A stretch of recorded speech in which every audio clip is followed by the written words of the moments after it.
Hello and welcome to Smaulgld. In case you missed the top gold, silver, and crypto stories for the week ended April 22nd, 2008. Trump on offense and defense. Well, Trump sent missiles into Syria again, and yet Trump's lawyer's office was raided, as well as his home and hotel room. China blinks on tariffs. Comey releases tell-all book. Gold and silver rise and then fall, and cryptos rise and fall and rise and fall. And Turkey repatriates its gold. Let's get into what happened in the gold and silvers markets. Well, earlier in the week, people were panic buying after Donald Trump threatened war with Russia, part and parcel of the lobbing of missiles into Syria.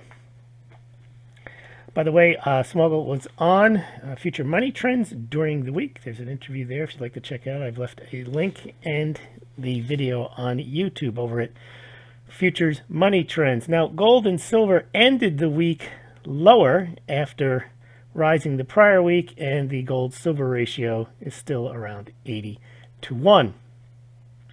Let's take a look at what happened. Veronica is out for the week ended April 21st.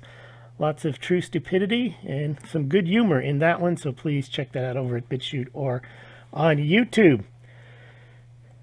Now, talking about these tariffs, they made a big deal out of them. I just had a quick poll. What's the biggest threat to the global economy? Is it the $110 billion in U.S.-Chinese tariffs, the $139 billion Bitcoin bubble, or the $237 trillion in global debt? And, of course, the $237 trillion in global debt clearly is the biggest issue, not $100 billion in tariffs or $130 billion market cap in Bitcoin. If Bitcoin were to go away tomorrow and $139 billion worth of wealth on paper was lost, it would not really affect the global economy. I also did an interview with Ann Ref during the week, as well as Michael Goyer. They're both in the Smaulgld subscriber Sound Off series, a playlist on YouTube. And here is Christine Lagarde. Global debt is at historic highs and governments should start cutting levels of debt now. Well, they should have never added that much debt, but that's what they've done. Now, Trump lawyer's office was raided. It's interesting. Then they also unmasked, so to speak, that there's some documents in there relating to Sean Hannity, who claims he was not even a client of Michael Cohen, and I'm sure why that's even a big deal, or even more so why Judge Kimball Wood actually allowed that confidence to be put out into the public.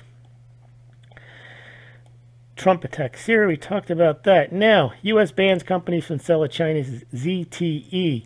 Now, there you go again on parts and software. American firms banned from selling to them. This is part and parcel of Trump's tariffs relating to intellectual property. Now, these trade wars, I mentioned, a lot of people complain, oh, it's not free trade, and they worry about it damaging the global economy. Trade wars are of limited duration generally. There's no 100-year trade war. I think the dust will settle with a slightly altered or major altered state of play, and I think that can only favor the United States. Perhaps a type of creative destruction. But China fought back, food fight, a new sign of trade war. China slaps U.S. sorghum producers with a 179% deposit. I noticed this week, we'll cover it in next week, as China says they're against all forms of protectionism. Okay. China slaps anti-dumping measures on synthetic rubber imports from U.S., EU, and Singapore. So China's getting into the game here as well. However, China will abandon barriers for foreign automakers, and that's a big deal for the United States because I think the tariff on U.S. cars have been 25%. So that's a market opened up to the United States. Now, this Mueller and Comey stuff is just getting worse because Comey released a book, and then his memos were also released, and then there's a big issue as to whether those memos contain classified information at the time, whether it was right for him to do so. And again, I think all this will come out in the Inspector General's report, and it's possible that Comey, Rosenstein, both of them who signed off on FISA warrants, may be on the other end of an investigation. And I think I've already discussed this in another YouTube a couple of days ago, that the appointment of Rudy Giuliani may lead to some type of ending of the Mueller probe, because I don't think Mueller wants to be the special counsel when the people at the FBI are under investigation. And indeed, if the basis of his appointment by Rosenstein are these Comey memos. There's really nothing in the Comey memos that would say we need a special counsel, either for obstruction of justice or for Russian collusion, which they have yet to find. So it's something to keep an eye on there. I think we'll know more when the Inspector General's report comes out in May, I believe. And that Inspector General report will follow on the last Inspector General report, which covered Andrew McCabe's recommendation to be fired and a criminal referral. So we may see similar things relating to Comey's behavior, not only with respect to his handling of the Clinton investigation, same with McCabe, but Rosenstein's behavior with respect to signing off on FISA warrants based on the supposed phony Steele dossier, which contains intelligence briefings from Russians and also was funded by the Clinton campaign. So this whole thing may take a turn of events very soon. And here's Trump calling slippery James Comey a man who always ends up badly and out of whack. He's not so smart. We'll go down the worst FBI director in history. And I think he's out there with this book tour. I don't think it's a good idea. There's nothing in the book other than self-serving statements. He's not a hero. He's having a hard time with this persona because first he was the hero for letting off Hillary Clinton. Then he was the goat to the Clinton fans for then reopening the investigation. And he just clearly comes off, to me, as a partisan hack and talking about the size of Trump's hands. I mean, if you're going to do that kind of talk, leave that to Donald Trump. He's the troll. And in fact, if he is the guy who acts like that, I would believe he's talking about bags under his eyes and his tie is too long. These are the things people pick up. Comey can't win that game. Comey's supposed to be the distinguished FBI director. Trump, everybody knows, is a crude guy, and you're not going to win when you attack Trump in the same way that he attacks you. He tries to come across as sanctimonious, fair, and even-minded, but he doesn't come across that way, at least to me. And, of course, the way he explained himself with the Clinton probe was based on politics. He said that the only reason he reopened the investigation, not because it was the right thing to do, and not because he'd been sitting on those Wiener emails for a month. He was worried they were going to get out, and he was worried that if he didn't pretend to look at them, that if Hillary Clinton got elected, her legitimacy of being president might be called into question. That's not his job. His job is just to see if there's evidence, and he's got a criminal probe open to take a look at it, and that's it. And he's not supposed to be up there making recommendations. All he's supposed to do is provide the evidence, but of course, because Loretta Lynch had already, I guess, conflicted herself out by meeting with Bill Clinton. Well, we only talked about our grandchildren. Okay. And so then she decided that she'll do whatever Comey says, and then whatever Comey says was, well, we're not going to prosecute Hillary Clinton because no reasonable prosecutor would ever prosecute her under these circumstances. It's complete nonsense.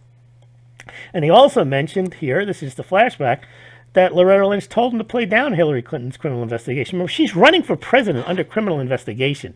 Generally, that would disqualify you, not because you're guilty before proven innocent or something like that, but just because you generally don't want your president under criminal investigation. And I guess that's the mentality they have now with Trump. They're trying to say, well, Trump is under investigation, but they really have not been able to say that he is under investigation. They just say they're investigating Russian interference in the election, and they haven't proven any Russian interference or collusion with the Trump campaign. And in fact, there's a lot of information that might indicate that the Clinton campaign, especially with the creation of the Steele dossier, that involved Russian interference. So it looks like, I think, that Comey may be in trouble going forward, and he's out there with a book, and a lot of the stuff could be used against him. And of course, now you're getting McCabe versus Comey, you're getting Lynch versus Comey, you're getting this infighting going on between the key players, and this to me, I would think, indicates that the coup has failed, and now they're all trying to save themselves. And that's why I think Mueller's going to eventually withdraw on this, because he doesn't want to be. He's basically, his support is Rosenstein, Comey, McCabe, and the people at the FBI. And if they're all under, or they're all been called out in the IG report that comes out in May, I don't think he wants to be the guy who was appointed by these people. And I think he might want to wind this up pretty quickly. All right. So, and Comey also, when he talked about the Steele dossier, when he talked to Trump, he never mentioned to Trump that this was opposition research, that this was funded by the Clinton campaign, that this was based on, that it wasn't correct. He made Trump believe that this was a real thing and that people believed. And of course, Trump said, well, can we find out that this is true or not? I mean, can we disprove this? And Comey acted, oh, we don't know if you can disprove that. And basically, the way I look at that is he was basically setting up Trump to be blackmailed by the FBI. This is a classic kind of thing that Hoover used to do and say, look, we have stuff on it. But I think Trump realized, if it's true, that he had nothing to do with Russian prostitutes. Then he realized what Comey was doing, and that's pretty offensive to have the guy come in there and not give you the full story and try to tell you that there's a story out there, and just so you know. And also, that story was one of the main reasons that Comey and Rosenstein were able to go to the FISA judge and get the warrant to spy on him. So 11 GOP congressmen unite to refer Comey, Clinton, McCabe, and Lynch and FBI agents for criminal prosecution. Now, that may sound like not a big deal. It sounds like a big deal. It is a big deal, but it's only 11 congressmen. But we'll see what happens if this thing gains steam, especially if the Inspector General report comes out. Now, the reason that those Republicans said that is they've seen documents, some of them that the IG report have will cover. All right, let's move on from all this. This is all going to be played out over the next couple of weeks. Gold-backed yuan. So here, China, communist rewrite rules for foreign business. Game changer. What's this? Gold-backed yuan. China to crush the dollar. End dollar hegemony. Gold 50,000. We're hearing all this stuff. Gold and silver are down again. Yeah, is China's Belt and Road Infrastructure Development Plan about to run out of money? Better question, did it ever have the money many assume? People, United States gold bugs, Canadian gold bugs, they have become so against the U.S. dollar and so in favor of China. Wrongfully, I believe. They have China out to be as somehow on their side. They do everything right. They're productive. They don't mention their totalitarian government, their centrally planned government, the protectionist government, the capital controls. All they want to say is end of multipolar world, end of dollar hegemony. And just a narrative that they keep pushing and pushing because they somehow think that China is going to help the gold price when they wrest control of the gold price from the Westerners.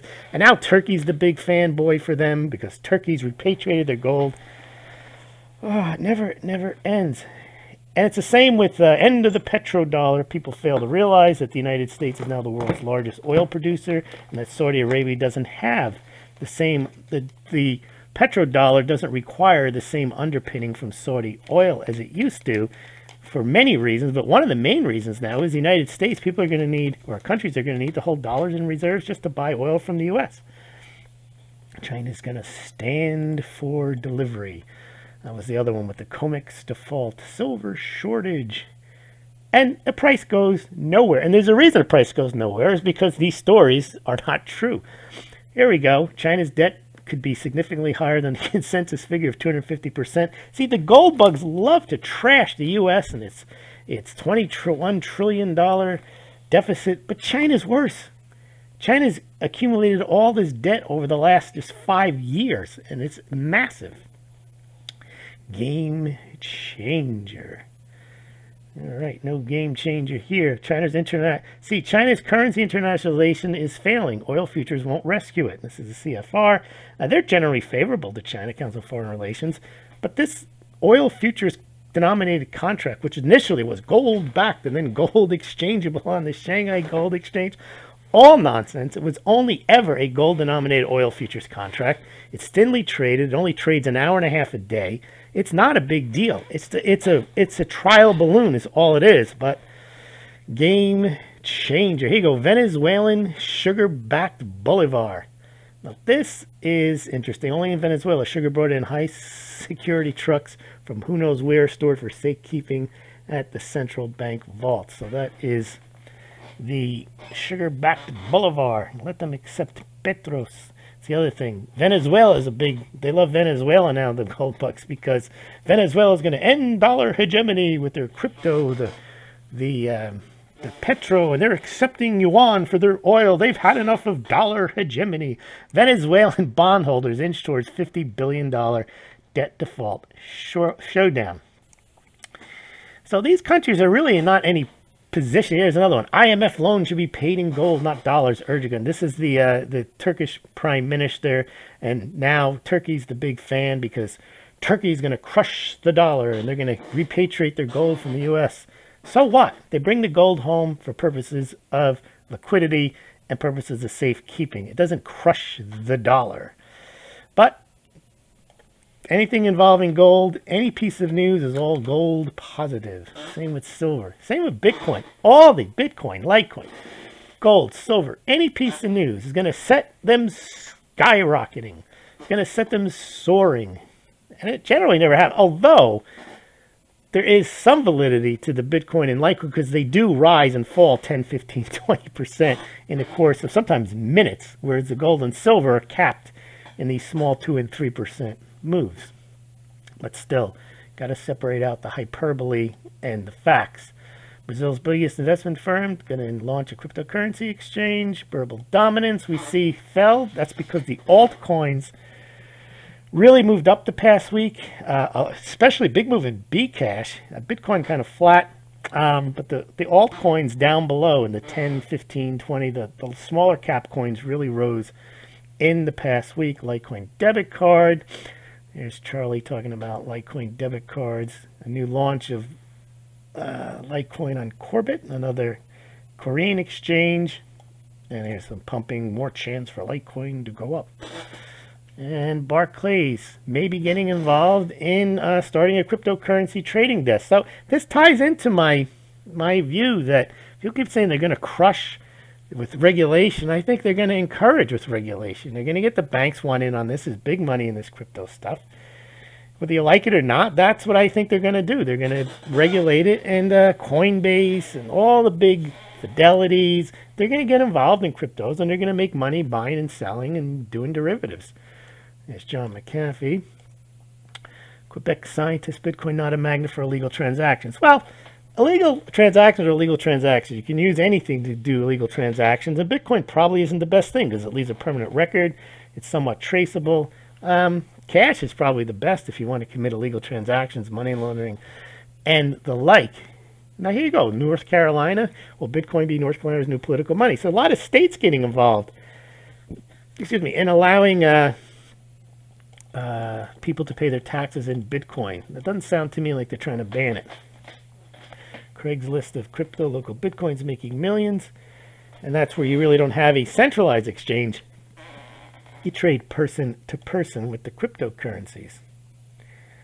And Sweden going to come out with their own Bitcoin. What could go wrong?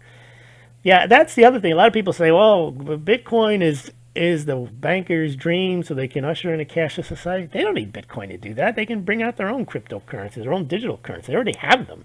Like most of your dollars, there's only, I think, 1.5 trillion physical dollars. Half of them, 60%, are overseas. Most of your dollars are in digital form anyway. They're in a bank somewhere, and there really isn't, they don't even have the physical cash to pay you. New York Attorney General seeks more information from crypto exchanges. And then I think Kraken, one of them, said, drop dead. We're not going to give you that information. They'll probably cut all ties with New York and move to, I don't know, Malta or something.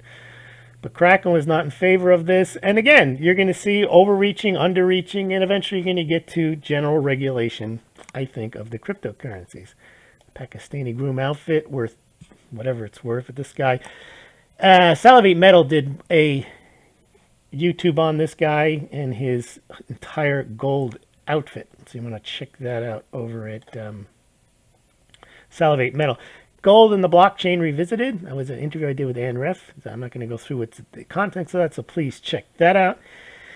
Gold finds. Here Peabody showcases stunning specimens of California gold. Imagine finding this and you're panning for gold, mining for gold out in California. Here's Turkey withdrew gold from Fed amid crisis. Silver, Mexico, still the #1 for silver production. They've been #1 for years. Solving the mystery of the Silver Caesars. Check this out. There's some nice pictures in here of the Silver Caesars Renaissance silverware. Well, I asked when the price of silver rose well over $17 during the week, is silver finally ready to break out? And 38 say yes it is, and 62% said nope.